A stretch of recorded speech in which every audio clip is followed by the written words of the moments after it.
시편 55편. 내 짐을 여호와께 맡겨버리라. 너를 붙드시고 의인의 요동함을 영영히 허락지 아니하시리로다. 이해가 안 되는 표현이지만은 기도를 할수록 더욱 문제의 구렁텅이 속에 빠지는 듯한 느낌을 가질 때가 있습니다. 그래서 가끔 이렇게 생각이 될 때가 있습니다. 하나님이 정말 내 기도를 듣고 계신가? 그렇다면 왜 전혀 변화가 없는 매일 똑같은 환경인가? 내 마음이 기도하면서도 왜 이렇게 냉랭한가? 정말 하나님이 내 속에 계시는가? 뭐라고 표현하기 어렵지만 마음의 고통과 두려움 때문에 기도를 하면서도 넋두리 같은 것을 널어놓을 때가 있습니다. 그래서 하나님의 응답은 없고 자신은 초라할 때, 이때 성도들은 신앙의 슬럼프에 빠질 수가 있습니다. 본 시편은 다윗의 많은 비탄시, 비탄 가운데 지은 시 중의 하나로서 그 구성 패턴이 처음엔 절규와 탄식, 그리고 원수에 대한 그 심판을 요구하고 자신의 결백과 헌신을 소원하고, 그리고 마지막엔 곧 이루어질 구원을 믿고 감사하는 시편의 내용입니다. 그러므로 다윗은 현재 내가 근심으로 편치 못하여 탄식하오니 내 마음이 내 속에서 심히 아파하며 사망의 위험이 내게 미쳤도다라고 고백하면서 깊은 공포와 불안 속에 있음을 말해주고 있습니다. 여기서 근심이란 말의 본래 의미는 forest, 숲을이란 뜻인데 하나님의 응답은 없고 기도하는 자신은 숲을과 가시덤불처럼 복잡한 심정 속에 있다는 말입니다. 그래서 그 내적 고통이 얼마나 컸든지 이 폭풍을 피하기 위해 피난처 대신 하나님께 빨리 달려간다고 말씀합니다. 이 시편은 압살롬이 반영한 때를 배경으로 보고 있는데, 그렇다면 70년의 삶을 살았던 다윗의 노년기 약 65세 때에 일어난 일이었습니다. 그런데 다윗이 이 고통 가운데 한 가지 뼈아픈 사실을 드러내는 것은 같이 말씀을 나누고 삶을 나누고 마음을 나누었던 한 친한 친구가 배신을 하여 다윗의 원수가 되었다는 것입니다. 그는 아히도벨이었습니다. 성경은 그가 베푸는 계략은 뛰어나서 하나님께 물어서 얻는 말씀과 같았다고 말씀합니다. 사무엘하 16장 23절의 내용입니다. 그러나 다윗에게 충성을 다하였던 그 아히도벨은 다윗이 우리아를 죽이고 밧세바를 범하였을 때 그는 이미 다윗에게 많은 실망을 하였습니다. 그러므로 노년에 일어난 이 사건은 다윗이 오래전에 지었던 그 죄에 대한 후폭풍이 이제야 불어닥친 것이었습니다. 그런데 아히도벨과 밧세바의 관계는 친할아버지와 친손녀의 관계였습니다.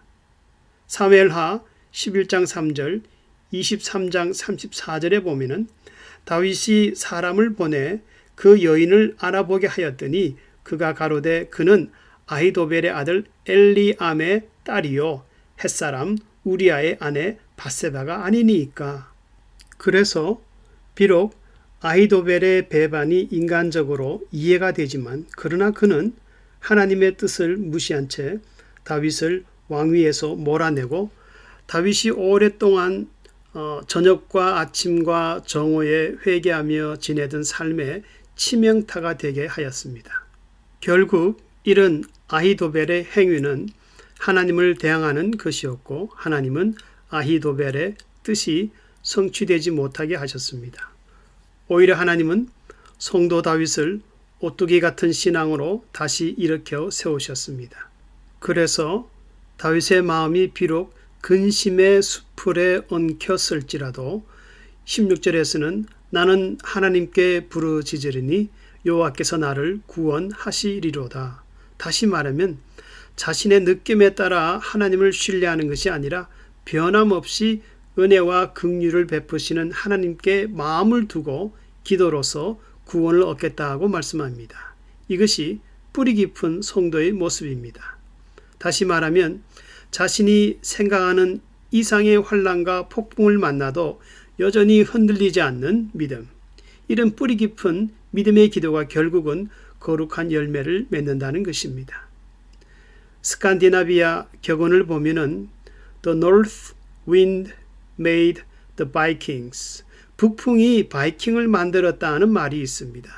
이 말은 9세기에서 11세기 당시 추운 기후와 거친 땅, 그리고 인구 과잉이라는 악조건을 가졌지만은 바이킹족들은 조상을 탓하지 않고 환경에 굴복하지도 않고 오히려 악조건 때문에 모험과 진취적인 자세를 가졌습니다. 그랬더니 그 당시 세계 최초의 별을 만들어서 바다로 향하는 자들이 되었습니다.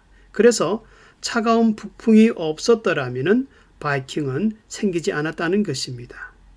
이처럼 성도들에게도 6절의 말씀과 같이 영혼이 피곤하여 쉬고 싶다 할 정도로 정말 기도하기 힘든 때가 있지만은 그러나 오히려 그 어려움을 인하여 우리 성도들은 쉽게 상처나고 부러지는 약한 자가 아니라 더 모질고 강한 믿음의 사람이 되어가는 것입니다. 그래서 하나님은 일부러라도 성도가 애원하고 간절히 매달릴 때에 아니 계신 것처럼 멀리 계신 것처럼 응답이 없는 때가 있습니다. 그러나 기도하는 성도들은 힘든 때에 더욱 깊은 믿음의 뿌리를 내려야 합니다. 많은 시간과 정성으로 드려진 기도가 응답될 때에는 2배, 아니 그 이상의 기쁨을 맛보게 됩니다.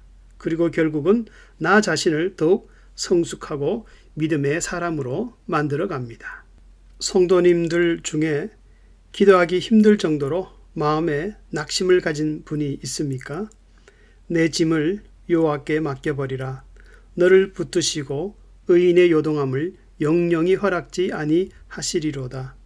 여기서 나를 붙드시고 하는 이 히브리 단어는 그 칼이라는 붙든다 하는 그 낱말을 반복해서 만든 단어인데 이것은 나의 짐을 여호와께 맡길 때 하나님은 단순히 삶의 필요뿐만 아니라 전반적으로 성도의 모든 필요를 공급하신다, 지탱하게 하신다는 뜻이 강조된 낱말입니다. 이런 신실하신 하나님께 나의 짐을 내려놓고 또한 기도로서 자신이 변화되는 풍족한 은혜를 누릴 수 있기를 주의 이름으로 축원합니다.